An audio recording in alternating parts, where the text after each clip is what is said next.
యాదవుల నుంచినే ఒక ఇద్దరిని లాక్కున్నాడు.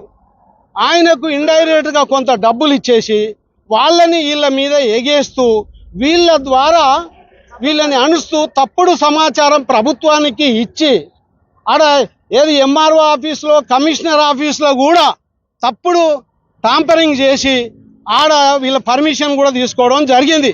ఇది సర్వే నెంబర్ 145 మొత్తము 348 ఎకరాల 35 గుంటలు ఇది ఈ ల్యాండ్. ఇది సర్వే నెంబరు మళ్ళీ ఒకసారి చెప్తున్నాను చూడండి, 144లో 148 ఎకరాల 35 గుంటలు, 145లో 200 ఎకరాల ల్యాండ్ ఉన్నది. ఈ ల్యాండ్ కింద 13 మంది ఇందులో షేర్ హోల్డర్స్. ఒక్కొక్క షేర్ హోల్డర్ ఈక్వల్ టు 24 ఎకరాల గుంటలు వస్తున్నది. కాబట్టి ఈ ల్యాండ్ కొందరు స్వార్థపరులు మా దాంట్లోనే అతను వంచన చేరి వాళ్ళ దగ్గర డబ్బులు తీసుకొని వీళ్ళంతా పాపం కూలినాలి చేసుకుంటా వాళ్ళ బతుకులు చూస్తే ఏడుపు వస్తుంది. యాదవులని మోసం చేస్తున్నారు. మీ పాలెంతుందో మీరు తీసుకోండి, మా ఈ యాదవులకు అందరికి ఎంత వస్తుందో షేర్ ప్రకారంగా అంతా వాళ్ళు తీసుకుంటారు.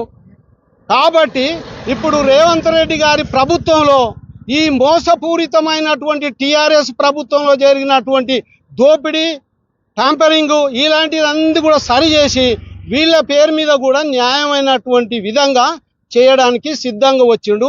ధరణి అని ముందు ఏర్పాటు చేసి ఆ ధరణి ద్వారా మొత్తము కొంతమంది వర్గాల చేతులకు పోయినాయి భూములు.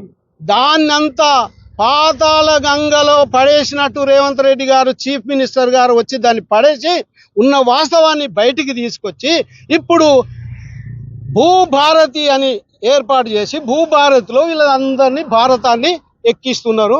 భారతి పేరు మీద ఎవరు పట్టదారులు ఉంటారో, ఎవరు న్యాయంగా ధర్మంగా ఎవరు ఆ భూమి మీద ఉన్నారో మొదటి నుంచి వాళ్ళంతా ఇది రికార్డులోకి వస్తున్నది.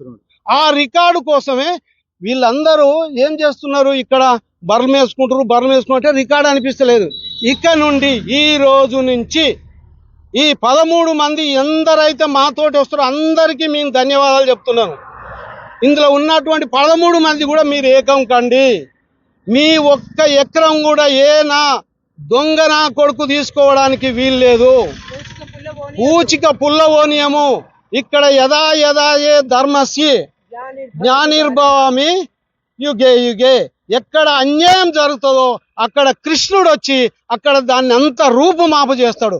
అదే విధంగా వీళ్ళందరి మధ్యన ఇప్పుడు కృష్ణుడు వీళ్ళ మధ్యన వచ్చేసేసి ఈ రోజు ఆ కృష్ణ భగవానునికి ఆ భూమాతకు పూజ చేయడం జరుగుతున్నది. ధర్మం ఎక్కడ ఉంటుందో అక్కడ న్యాయం గెలుస్తుంది. అందుకని మీరు ఎవరు ఏమన్నా సరే ఎవరు రెచ్చగొ